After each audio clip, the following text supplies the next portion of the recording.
Baghdad, Reuters. Populist cleric Moqtada al-Sadr, a longtime adversary of the United States, has all but won Iraq's parliamentary election, the Electoral Commission said, in a surprise turn of fortune for the Shiite leader. Iraqi Shi'ite cleric Moqtada al-Sadr intends to cast his vote at a polling station during the parliamentary election in Najaf, Iraq, May 12, 2018. Reuters. Alaa al-MarjaniIn, the first election since Islamic State was defeated in the country. Iran-backed Shiite militia chief Hadi al-Amiri's bloc was in second place, while Prime Minister Haider al-Abadi, once seen as the frontrunner, trailed in third. Preliminary results were based on a count of more than 91% of the votes cast in 16 of Iraq's 18 provinces. Sadr's bloc did not run in the remaining two provinces, Kurdish Shi'ite and the ethnically mixed oil province of Kirkuk. The results there, which may be delayed due to tensions between local parties, will not affect Sadr's standing.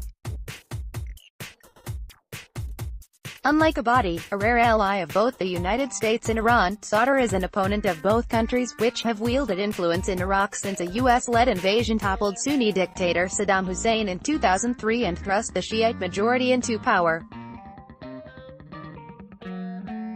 Sadr has led two uprisings against US forces in Iraq and is one of the few Shiite leaders to distance himself from Iran. Despite the election setback, Abadi might still be granted a second term in office by Parliament, and on Monday he called on all political blocs to respect the results and suggested he was willing to work with Sadr to form a government.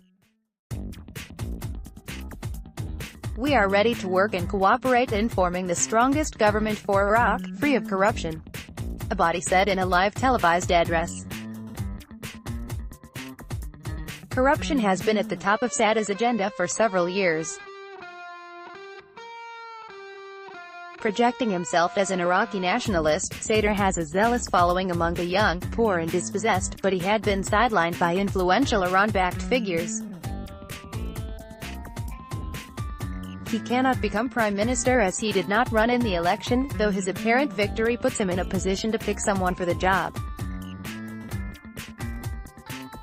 But even then, his bloc might not necessarily form the next government. Whoever wins the most seats must negotiate a coalition government in order to have a majority in parliament. The government should be formed within 90 days of the official results. Saturday's election is the first since the defeat of Islamic State last year. The group overran a third of Iraq in 2014. Turnout was 44.52% with 92% of votes counted, the Independent High Electoral Commission said, the lowest participation rate in Iraq's post-Saddam history. Full results are due to be officially announced later on Monday. Election calculus. Sadr and Amiri both came in first in 4 of the 10 provinces where votes were counted, but the cleric's bloc won significantly more votes in the capital, Baghdad, which has the highest number of seats. A document provided to Reuters by a candidate in Baghdad that was also circulating among journalists and analysts showed results from all 18 provinces.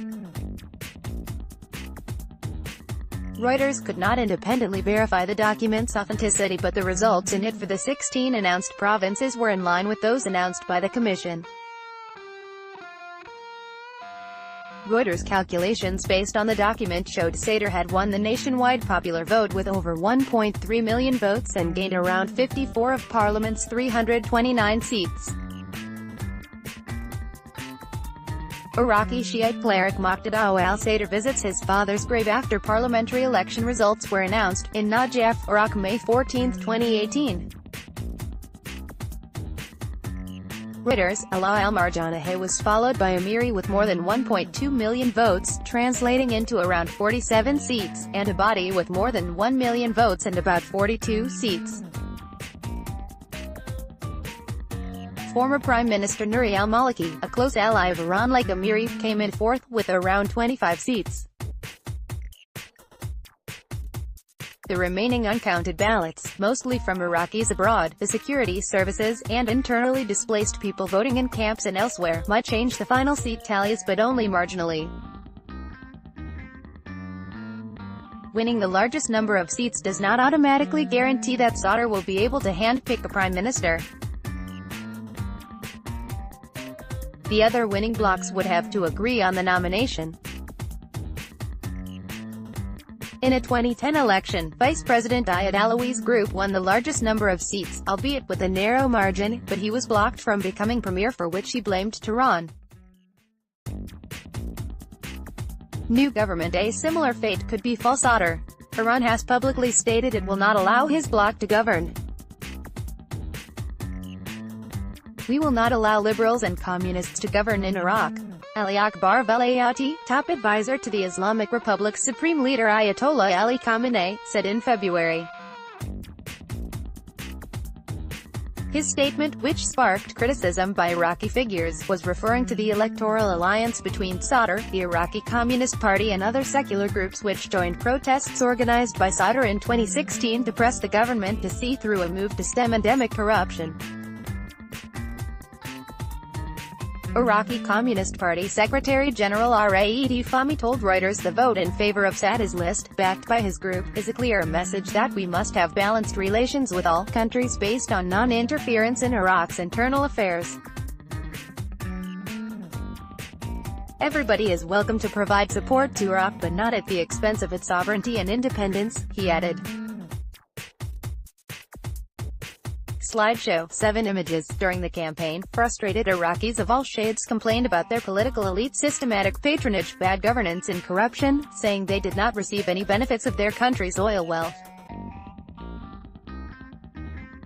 This vote is a clear message that the people want to change the system of governance that has produced corruption and weakened state institutions, said Fahmy. Iraq has been ranked among the world's most corrupt countries, with high unemployment, poverty, weak public institutions and crumbling infrastructure despite high oil revenues for many years. Endemic corruption has eaten at the government's financial resources. Fahmy told his party's website that Abadi's bloc was closer to Sadr's than others. Balancing his seat, Sadr derives much of his authority from his family. His father, highly respected Grand Ayatollah Mohammad Sadiq al-Sadr, was killed in 1999 for defying Saddam Hussein. His father's cousin, Mohammad Bakir al-Sadr, was killed by Saddam in 1980. Celebrations erupted on the streets of Baghdad after the commission's announcement, with thousands of Sadr's supporters singing, chanting, dancing and setting off fireworks while carrying his picture and waving Iraqi flags. Many chanted, "Iran out." Whoever wins the election will have to contend with the fallout from U.S. President Donald Trump's decision to quit the Iran nuclear deal, a move Iraqis fear could turn their country into a theater of conflict between Washington and Tehran. Abadi, a British-educated engineer, came to power 4 years ago after Islamic State seized a third of Iraq's territory.